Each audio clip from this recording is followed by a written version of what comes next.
No, nothing like that, no. Welcome back, everyone. Major Ron Holman is with us today from the Lima Police Department. We're talking about those flock cameras. I'm glad you sent me information. The idea is around the major thoroughfares in town. There'll be a dozen of these set up. Tell us what they do from there then. Well, they are pole-mounted stationary cameras that are solar-powered. They're leased through the Flock Company out of Atlanta. And the idea is that we're going to stick these at major thoroughfares, and then they serve as a license plate reader that will indicate anything that's been entered through NCIC, the National Crime Information Center. So we're looking to look for stolen cars, people with warrants that are, a registered owner with a warrant. And this will also be a huge asset if we have a child that's been abducted and there's an Amber Alert. It'll help us cut down the amount of time to locate locate the suspect, and also for if someone's been entered as a Silver Alert, they're suffering from dementia.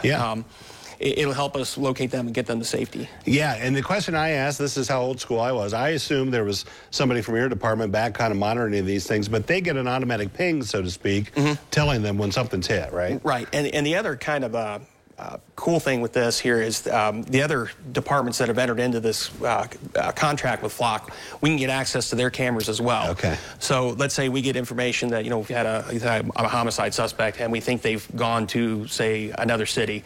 If they have that system and we know what kind of vehicle they're driving, we can look for that on there. It'll really narrow our time down for investigations. Yeah. For example, Wichita, Kansas went to this a couple years ago, and within 2 months they recovered over 50 stolen vehicles. And I don't know how many warrant subjects. So every other agency that we've talked to that has gone to this system, they all use the same phrase. It was a game changer. Yeah. And we're really hoping that this is going to have a real impact on crime in the city and really increase public safety. I'm glad you mentioned that in the city because, as you said, you can hook into all the other systems around the nation. If they've got something, they say, hey, this guy was known to be heading your way, maybe you could start looking at yours. Yeah, so it's going to be a great tool. It's going to be something that I'm hoping is going to, again, notify us if these stolen cars are coming out. That's going to be the main thing. And then after that, then the other aspects with warrants and that kind of thing. So we're really excited about it. Other cities have seen a dramatic decrease in their crime rates, and I'm hoping that Lima will have the same kind of effect. Yeah, one thing too is so tough in your department and departments and in the private public sector to find people right now.